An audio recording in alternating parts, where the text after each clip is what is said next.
అంటే ఇప్పుడు ఉన్న ఆహారపు అలవాట్లు చూస్తే పిజ్జా, బర్గర్, మొత్తం జంక్ ఫుడ్ లేదా ఆన్లైన్ ఆర్డర్‌లో మిడ్ నైట్ బిర్యానీలు అన్నీ తింటూ ఉన్నారు. అసలు వీటన్నిటిని చూస్తే ఏమనిపిస్తది మీ మనసులో? ఇప్పుడు పిల్లలు తల్లిదండ్రుల మీద తిరగబడుతున్నారు. ఉద్రేకాలు. వాళ్ళకి వెంటనే ఇన్స్టెంట్‌గా వాళ్ళకి ఇవ్వకపోతే పేరెంట్స్‌ని తిట్టడము, పేరెంట్స్ మీద తిరగబడటాన్ని చూస్తున్నాంగా. అవును. కారణం ఏమిటి? ఎవరో చేసినటువంటి పదార్థాలు, రకరకాల ఆలోచనలతో చేసినటువంటి వంటకాలు, తినకూడనటువంటి ఎప్పుడెప్పుడో నిలవ ఉన్న పదార్థాలు, బ్యాక్టీరియా ఇచ్చిన పదార్థాలు అర్ధరాత్రి పూట తింటున్నారు. అర్ధరాత్రి ఎవరు తింటారు? రాక్షసులు తింటారు. నిశాచరులు అంటారు. అప్పుడు రాక్షసులు సంచరించేటటువంటి సమయం. అప్పుడు తీసుకునేటువంటి ఆహారం ఏమవుతుంది? మన ఆహారం తినే ఆహారం మన మనసుకు చేరుతుంది. మనం తినే ఆహారం మనసుకు కూడా చేరుతుంది. సంబంధం ఉంది మనసుకి తినే ఆహారానికి. అందుకని మనం తినే ఆహారాల వల్ల మన ఉచ్చారణలో దోషాలు వస్తాయి, భావనలో దోషాలు ఉంటాయి, ప్రవర్తనలో దోషాలు కూడా ఉంటాయి. అందుకని మన పూర్వీకుల ఆహారపు వేళ యుక్తాహార విహారస్య అని భగవద్గీతలో చెప్పినట్టు ఆహార విహారాదులలో కూడా ఎటువంటి జాగ్రత్తలు వహించాలో శ్రీకృష్ణుడు భగవద్గీతలో చెప్పాడు కదా. మరి చెప్పినప్పుడు రోజు వింటున్నాం కదా. ఆ భగవద్గీతను ఎవరైనా చచ్చిపోయినప్పుడు పెట్టి వింటున్నాము. మరి అందులో ఉన్నటువంటి దీనిని మనం ఎవరైనా తల్లిదండ్రులు చెప్పాలి కదా. తల్లిదండ్రులు చెప్తే పిల్లలు వింటలేదండి అంటే వినకపోవడానికి కారణం ఏమిటి? ఏ పిల్లల లంచ్, నాకు టీచర్స్ చెప్తారు, నేను స్కూల్స్కి వెళ్తాను, ఏ పిల్లల లంచ్ బాక్స్ చూసేసినా ఏంటంటారు దాన్నమ్మా, మ్యాగీయా, నూడిల్స్, నూడిల్స్ ఇట్లాంటివే తప్ప మన సంప్రదాయపు వంటకాలు ఏ లంచ్ బాక్స్లోనూ ఉండవండి అంటే ఒక టీచర్ ఒక స్కూల్కి వెళ్ళినప్పుడు చూపించింది నాకు. తినట్లేదు. మాకు చిన్నప్పుడు పెరుగన్నము, పచ్చడి, వెన్న పూస పెట్టేవారు. వెన్న దేనికి? ఇంద్రియాలను నిగ్రహిస్తుంది. శ్రీకృష్ణుడు వెన్న దొంగిలించాడు ఎందుకు? ఆయన అస్కలిత బ్రహ్మచారి. వెన్న తినడం వల్ల మన ఇంద్రియ నిగ్రహం ఉంటుంది. వెన్నకు అంతటి గొప్ప శక్తి ఉంది వెన్నకి. అట్లా తినేవాళ్ళం. చద్ది అన్నంలో ఎన్ని పోషక విలువలు ఉంటాయో రాజీవ్ దీక్షిత్ గారు 2 గంటల ఉపన్యాసం చెప్పాడు ఆయన. అట్లా తిని పెరిగిన వాళ్ళమే. మరి ఇవాళ పిల్లలకి ఎటువంటి ఆహారం పెడుతున్నాం, ఆహారాన్ని బట్టి వాళ్ళకి లక్షణాలు వస్తున్నాయమ్మా. అందుకని ఈ స్విగ్గీలు, జొమాటోలు ఎప్పుడెప్పుడు తీసుకొచ్చి నిలవ పెడుతున్నారు. ఈ మధ్యన చూస్తున్నాం రకరకాల. ఎందుకంటే రోజు రోజుకి అదే ఆర్డర్ ఇస్తూ ఉంటే ప్రొడక్షన్ కూడా తగ్గినప్పుడు వేరే వేరే కుక్క మాంసాలు కలపచ్చు. ఏ మాంసాలు కలుపుతున్నా మనకు తెలియదు కదా. ఇక భగవంతుడికి పెడుతున్నప్పుడు ఇక వీళ్ళకి పెట్టడంలో ఇంక దోషం ఏముంటుంది? కరెక్ట్. ఆలోచించండి. వాడిది వ్యాపార దృష్టి, అమ్మది ప్రేమ దృష్టి. అమ్మ ఇచ్చే కాఫీకి హోటల్ వాడిచ్చే కాఫీకి తేడా లేదు. హోటల్ వాడిది వ్యాపార దృష్టితో ఇస్తాడు కాఫీ నీకు. అమ్మ ఇచ్చే కాఫీ కానీ, అమ్మ ఇచ్చే పాలు కానీ, అమ్మ పెట్టే అన్నంలో ప్రేమ ఉంటుంది.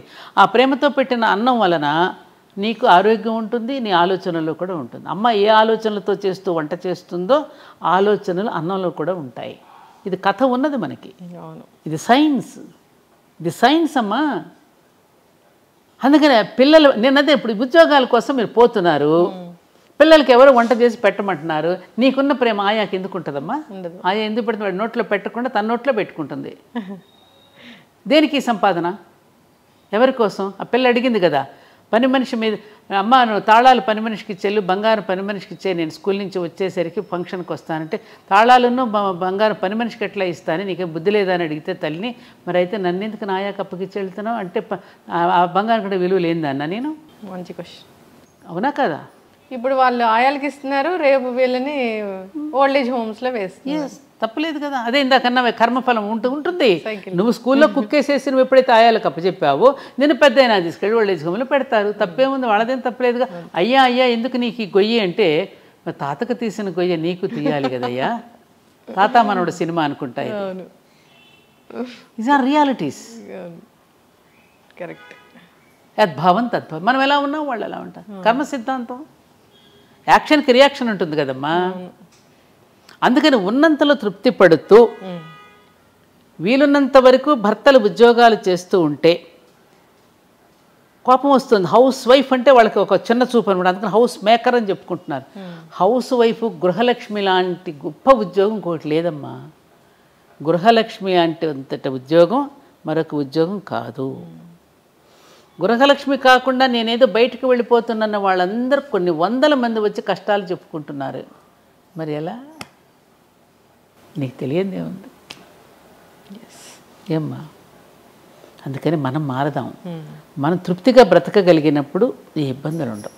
అందుకనే కలియుగంలో అందరూ కష్టాలు పడుతున్నారు స్వామి, ఈ కష్టాలు తీరడానికి ఏదైనా ఉపాయం చెప్పండి అని నారద మహర్షి వెళ్ళి శ్రీమన్నారాయణని అడుగుతాడు. అడిగితే సత్యనారాయణ స్వామి వ్రతం చేయమంటాడు.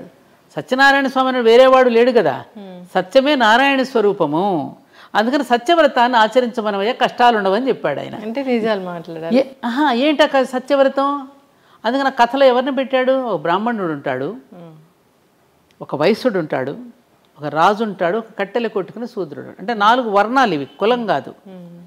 బ్రాహ్మణ అంటే శిక్షణ, క్షత్రియ అంటే రక్షణ, వైశ్య అంటే పోషణ, శూద్ర అంటే పరిచర్య, శ్రమశక్తి. ఈ 4 కనుక కమిట్మెంట్తో పని చేస్తే కష్టాలు ఉండవు.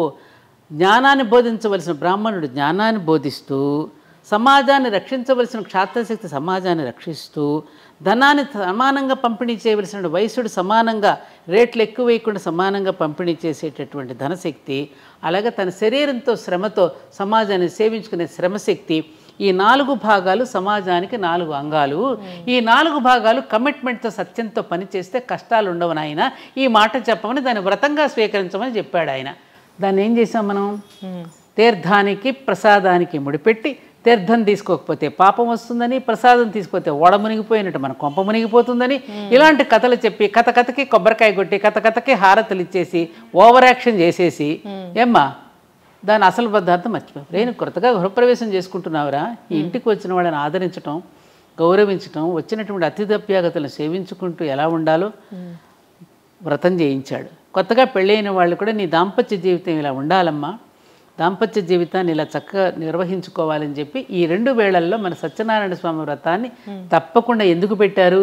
సత్యాన్ని వ్రతంగా స్వీకరించి నీ గృహస్థాశ్రమ ధర్మాన్ని చక్కగా నిర్వర్తించు అని చెప్పడానికి మనకు ఆ వ్రతం చేయిస్తే చివరికి ఏమైంది? దక్షిణలు, తాంబూలాలు, కొబ్బరికాయలు కొట్టడాలు, హారతులు ఇవ్వడాలతో సరిపెట్టి తీర్థప్రసాదాలకు ముడిపెట్టేసి అసలు తంతంతా పోయింది, ఇది మిగిలింది. ఏమంటావు? అవును. అంటే ఈ పూజలు ఇలాంటివి చేసి మన మొక్కులు తీరాలంటే తీరవా? ఎడ తీరుతాయి? ఎలా తీరుతాయి? రాంగ్ నెంబర్ పెట్టాయి అంటాడు అక్కడ. నువ్వు చేసేదోటి నువ్వు చెప్పేదోటి, నీ మొక్కుకి ఎందుకు రాంగ్ నెంబర్ అని పెట్టేయమంటాడు. బాగా తపస్సు చేసిన కోరకూడని కోరావనుకో, తదాస్తు ఇచ్చాను పోరా అంటాడు. తపస్సు చేశాడు కదా, ఎవరిక తను చేసినట్టు చెడ్డ కోరిక వాడికి శాపం అయ్యేటట్టు చేశాడు. అవును, అది ఉందిగా. మనం తెలివైన వాళ్ళైతే సమాజ హితం కోసం చేసి తపస్సు చేసిన వాళ్ళు కొందరున్నారు, సమాజాన్ని నాశనం చేయడానికి చేసే తపస్సులు ఉన్నారు. సమాజాన్ని నాశనం చేసే తపస్సులన్నీ వాళ్ళే నాశనం అయిపోయారు. సమాజ హితం కోసం తపస్సు చేసిన ఋషులందరూ కూడా చరిత్రలో నిలిచిపోయారు, మనకు జీవన విధానాన్ని అందించి వెళ్ళారు వాళ్ళు. అందుకని ప్రతినిత్యము ప్రాతస్మరణీయులమ్మ వాళ్ళు. ఉదయం లేచిన దగ్గర నుంచి రాత్రి పడుకోబోయేంత వరకు మన దినచర్యని దేవుని చర్యగా మార్చుకోవడం ఎట్లాగో నేర్పి ఒక విధానాన్ని, ఒక బాటను వేసిన మన మహర్షులు ఉన్నారే, వాళ్ళకి ప్రతిరోజు ఉదయం నేను నమస్కరించుకుంటాను. సప్తఋషులకి ఎంత జ్ఞానం, ఎంత ఇచ్చారమ్మా మనకి, ఎంత ఇచ్చారమ్మా, ఎంత ఎంత ఎంత ప్రతి పండుగ దినాల్లో కూడా మనకి ఎంత అద్భుతమైన సందేశాన్ని ఇచ్చారు. నువ్వు చెడిపోకుండా ఉండడానికి సంవత్సర కాలం కూడా సంవత్సర పురుషుడు గానాన్ని మనకి వినిపించి, ప్రతిరోజు నువ్వు చెడిపోకుండా పట్టాలు తప్పకుండా పండుగల రూపంలో నీ చేత ఆచరింపజేసి పుణ్యం అనే అకౌంట్ను నువ్వు బ్యాంకులో దాచుకోవడానికి ఎంత శరీరాలను కాల్చుకుని వాళ్ళందరూ ఎన్ని ఇచ్చారమ్మా మనకి. వాళ్ళ రుణం తీర్చుకోవద్దు మనం? ఇలా కొట్టుకోమనా, ఇలా తిట్టుకోమనా మనం వాళ్ళు నేర్పింది మనకి? ఆలోచించాలి. నేను రాగానే దీపావళి శుభాకాంక్షలు చెప్పారు మీరు దివాళీని ఎలా జరుపుకుంటారు? దివాళీ పండుగ అంటే మా ఇంట్లో మాకు బాగా ఇష్టం. ఎందుకంటే వీళ్ళు ఎక్కువగా నార్త్లో ఉండొచ్చారు కదా, తప్పకుండా ఉదయం పిండి వంటలు చేసుకోవడం, చుట్టుపక్కల ఉన్న వాళ్ళందరికీ మా అత్తగారు నేను ఉంటే రాత్రంతా ముందు రోజు రాత్రి బాగా పిండి వంటలు ఎక్కువగా చేసి ఆ కాలనీలో ఉన్న చుట్టుపక్కల అందరికీ పంచిపెట్టడం జరిగేది. ఇప్పుడు ఎవరు రావటం లేదుగా పండుగలు సామూహికంగా భోజనాలు చేయడానికి. ఇదివరకు ఇట్లాగా ఎవరికి వారే విడిపోతున్నారు కదా, సామూహికంగా రండి అనేటువంటి పద్ధతి పోయింది. మా పల్లెల్లో ఉంటే ఆ ఉన్న కులాల వాళ్ళందరినీ భోజనానికి పిలుస్తాం. ఇది చాకలి సోదరుడు, మంగలి సోదరుడు, కమ్మ సోదరుడు, కుమ్మరి సోదరుడు అందరినీ. ఎందుకంటే ప్రతి వృత్తిలో నువ్వు సహకరిస్తున్నావు కదా ఒకరికొకరు. నేను పంట పండిస్తున్నాను, నేను పంట పండించేటప్పుడు మీరందరూ నాకు సహకరిస్తున్నారు కాబట్టి అందరం కలిసి భోజనం చేద్దాం రండి. అన్ని కులాల వాళ్ళు వచ్చి భోజనం చేస్తే ఆ వండిన పిండి వంటలు అందరం కలిసి భోజనం చేసే విధానం మనకు పండుగల్లో ఉండేది. ఇప్పుడు రాజకీయ నాయకులు వచ్చిన తర్వాత ఈ రాగద్వేషాలు పెంచేశారు కదా అందరిలో. ఎర్షెడ్ వాళ్ళకి పెరిగాక ఎవరికి వాళ్ళే మేము రామని భోజనాలకు ఎవరు రావట్లా ఇప్పుడు. అలా అయిపోయింది ఇప్పుడు. కాబట్టి ఇంక సాయంకాలం అయ్యేసరికి దీపాలు వెలిగించుకోవడం. ముఖ్యంగా దీపాలు వెలిగించేటప్పుడు మేము చేసేది ఏమిటంటే, మనకి జీవితంలో మనం ఎదుగుతూ ఉన్న కొద్దీ మనకి సహాయం చేసేవాళ్ళు ఉంటారు. మన తాతగారులు, మన అమ్మమ్మలు, నాన్నమ్మలు, మనకి ఎవరెవరైతే మనకి ప్రేమగా చూశారో, మనకి జీవితంలో మనకి ఉద్యోగంలో కానీ సద్యోగంలో కానీ ఏదైనా ఒక వ్యాపారం కానీ ఏదో ఒక రూపంలో మనకు సహకరించే వాళ్ళు ఉంటారు. ఆ సహకరించినటువంటి వాళ్ళ కృతజ్ఞతలు చెప్పుకుంటూ వాళ్ళ పేరుతో ఒక దీపం పెడతా నేను. ఇది పలానా వారికి నాకు ఈ సహకరించారు కాబట్టి వారి పేరు మీద ఈ దీపం అని వారికి నమస్కారం చేసుకో. దాన్ని బలివైశ్వ దీపం అంటారు. ఉంది మనకి ఇది. ముందు రోజున పెడతారు, బలి దీపాలను పెడతారు. ఆ చనిపోయిన వాళ్ళందరినీ గుర్తు చేసుకుంటూ వాళ్ళ పేరు మీద ఒక దీపం వెలిగించుకోవడం, అలా దీపాలు పెట్టుకోవడం. ఇంకా సాయంకాలం పిల్లలంతా వస్తే అందరం కలిసి కాసేపు ఏదో చిన్న చిన్న టపాకాయలు వెలిగించుకొని దీపాలు వెలిగించుకొని అందరం కలిసి భోజనం చేయడం. ఇంతకన్నా అందరూ కూడా అలాగే చేసుకోవాలని. ఎవరైనా అంతే కదా. పెద్ద పెద్ద సౌండ్లు, పెద్ద పెద్ద అబ్బా వద్దమ్మా, అది ఆ శబ్ద కాలుష్యం అనేది చాలా ప్రమాదకరం. నేను చెప్పినా కూడా వినడం లేదు. మొన్న కూడా మా దేవాలయంలో వద్దు బాబు మీరు చెప్తే వినండిరా బాబు అంటే అంత పెద్ద పెద్ద బాంబులు ఆ మహిషాసురుడి దహనానికి. అది ఎంతమంది, కొంతమంది చుట్టుపక్కల వాళ్ళు కాస్త హార్ట్ పేషెంట్స్ కూడా ఉంటారు. వాళ్ళని కూడా మనం దృష్టిలో పెట్టుకోవాలి కదా. మన సరదాలు ఇతరులకు ఇబ్బంది పెట్టకూడదు. చెప్పినా వినే స్థితిలో లేరు. నేను ఎన్ని చెప్పినా మన తీసుకొచ్చి అన్ని బాంబులు పెట్టేశారు. భయంకరం, పెట్టకూడదు. విష్ణు చక్రాలు, భూచక్రాలు, తారాజువలు, మతాబులు, చిచ్చుబుడ్లు అవి ఇష్టం, కళ్ళకు చూస్తానికి ఆనందంగా ఉంటాయి. అలాంటివి వెలిగించుకుంటే బాగుంటుంది. ఖచ్చితంగా అమ్మ, చాలా చక్కటి విషయాలు చెప్పారు. ఆచరించాలని కోరుకుందాం, అందరూ హాయిగా ఉండాలని కోరుకుందాము. సో ఇంకా నాకు చాలా డౌట్స్ ఉన్నాయి. ఈ సిరీస్ అనేది కంటిన్యూ చేయాలని నేను కోరుకుంటున్నాను. మీరు నాకు ఆచరిస్తున్నారు లేదు, ఇంకా సమాజంలో చాలామంది ఇంకా అటువంటి వాళ్ళు ఉన్నారు కాబట్టి ఇంకా సమాజంలో మనం బ్రతకగలుగుతున్నాం. లేరని నేను అనడంలా, ఉన్నారు ఇంకా ఎందుకంటే ఈ దేశం చెడిపోతే ప్రపంచానికి దిక్కు ఉండదు. అందుకని ఏ కొంచెం చెడు వచ్చినా కూడా ఆందోళన పడతాం మనం. ఈ మాత్రం చెడు కూడా భరించలేదు ఈ దేశం.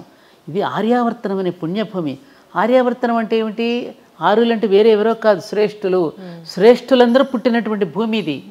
ఆర్యులందరూ వర్తించిన భూమి అంటే శ్రేష్టమైనటువంటి ఒక నోబుల్ పర్సన్స్ వర్తించినటువంటి భూమి. కాబట్టి ఇటువంటి భూమిలో చెడు అనేది ప్రవేశిస్తే ఇది ప్రపంచానికి కూడా మంచిది కాదు. ప్రపంచానికి కూడా దిక్సూచి మనమే కాబట్టి, ప్రపంచానికి కూడా జ్ఞానాన్ని అందించిన జ్ఞానభూమి కాబట్టి, ఆ మాత్రం చెడు వచ్చినా భరించలేనటువంటి భూమి కాబట్టి ఇలా ఆందోళన పడుతున్నాం. కానీ ఇంకా ప్రపంచంలో చాలామంది మంచి చేస్తున్నారమ్మా. మానవత్వం అనేది మహానుభావుడు. మన నిజంగా నేను అశ్రుతర్పణం నీ ఛానల్ ద్వారా టాటా గారు మహానుభావుడు.